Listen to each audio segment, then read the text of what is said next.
जी बस औपचारिकताओं की देर है और थोड़ी ही देर में अभिनंदन वतन वापसी करेंगे। देश में बेसब्री से उनके अभिनंदन का इंतजार है। अभिनंदन ने जो किया है जरूर वो पीढ़ियां देख रही होंगी, जनरेशन हमारी देख रही होगी किस तरह से बहादुरी का मुजाहिरा किया उन्होंने।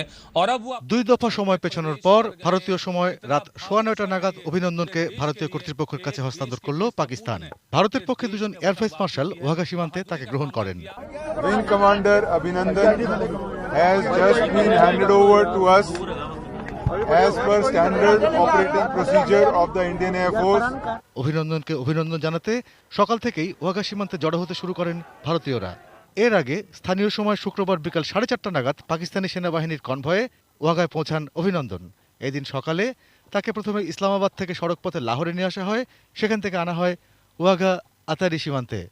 ভারতীয় কর্তৃপক্ষ তাকে প্রথমে আকাশপথে দেশে আনার আগ্রহের কথা জানালেও পাকিস্তান তা নাকচ করে দেয়। বৃহস্পতিবার অভিনন্দনকে মুক্তি দেওয়ার কথা ঘোষণা করেন পাকিস্তানের প্রধানমন্ত্রী ইমরান খান। हिंदुस्तान का पायलट हमने पकड़ा हुआ है। हम एज ए पीस जेस्टर हम उसको कल रिहा करने लगे हैं हिंदुस्तान को वापस। পাকিস্তানি কর্তৃপক্ষের এই পদক্ষেপে সন্তোষ প্রকাশ করলেও আন্তর্জাতিক চাপের কাছে নতি স্বীকার করেই ইসলামাবাদ এমন সিদ্ধান্ত নিয়েছে বলে মন্তব্য করে ভারত। साफ तौर पर ये एक ऐतिहासिक है अपने आप में। আটক ভারতীয় পাইলটকে মুক্তি দেওয়ার সিদ্ধান্ত নেওয়ায় পাকিস্তানকে স্বাগত জানিয়েছে যুক্তরাষ্ট্র ও জাতিসংঘ। জাতিসংঘ মহাসচিব অ্যান্তোনিও গুতেরেস ইসলামাবাদের এই পদক্ষেপে খুবই প্রশংসনীয় পদক্ষেপ আখ্যা দিয়েছেন।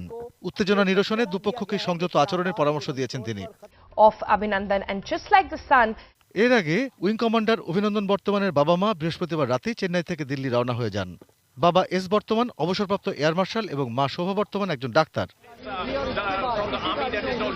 ব্যাপক কূটনৈতিক তৎপরতাতেই এটা সম্ভব হয়েছে বলে মনে করছেন আন্তর্জাতিক বিশ্লেষকরা।